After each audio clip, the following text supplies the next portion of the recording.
Good evening, ladies and gentlemen. I am Cindy Maritan and I am your news anchor for tonight. And welcome to the GG News.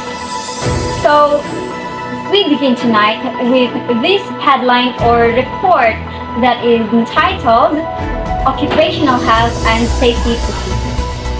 So, this topic has been making headlines across the nation, and tonight we dive deeper into the details to bring you the latest developments and insights. So, stay with us as we explore the topic starting from various angles and hear from our experts.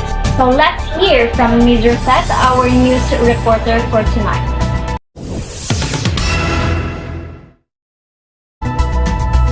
Thank you, Ms. Cindy, and good evening, ladies and gentlemen.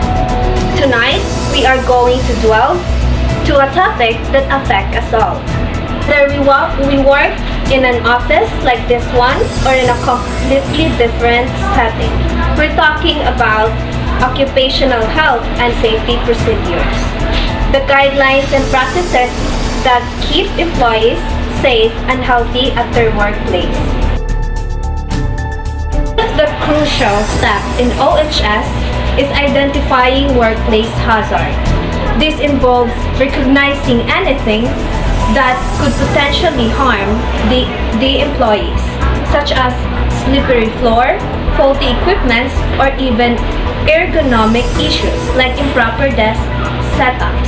Let's hear from an expert on how they tackle this. Our safety team regularly conducts thorough inspections to identify and mitigate potential hazards, so we encourage employees to report any concerns they have as well. This protective approach helps us maintain a safe working environment. Oh my God, So this is your lesson. Next time we should follow the occupational health and safety procedures because it is important. Once hazards are identified, the next step is to develop safety procedures. These are documented guidelines that employees must follow to ensure their safety. This can include protocols for using machinery, handling chemicals, or responding to emergencies. Of course, having safety procedures is not enough. Employees must be trained to follow them. Ongoing education and training sessions are vital to keep everyone informed and prepared. This Junaming, when did you conduct a training to your employees? We regularly conduct training sessions teaching employees about potential risks and how to mitigate them. This not only keeps our workplace safer, but also empowers our staff with knowledge. Thank you, Ms. Junaming. So back to you, Mr. Seth. Thank you, Mr. Brian. Creating a culture of safety is paramount. Employees need to be encouraged to take personal responsibility for their safety and the safety of their colleagues. In our workplace, if we say something policy, we ensure each other. If we can see unsafe, encourage everyone to report it immediately and respond it immediately for the safety for everyone. Thank you, Ms. Ai. Now, let's hear a report from Mr. Brian.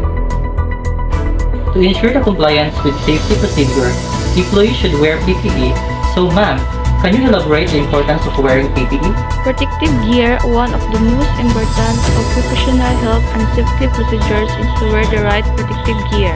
This is especially important if you work in hazardous environments. Depending on your job, you may need to wear a respirator, gloves, earplugs, or other protective gear. Make sure you know that gear you need and that it fits properly. So, thank you, ma'am. Back to you, Miss Cindy. Thank you, Mr. Seth and Mr. Brian. So, in conclusion, the practice of occupational health and safety procedures is not just a regulatory requirement. It is a commitment to the well-being of employees by identifying hazards, developing procedures, providing education, and fostering a culture of safety.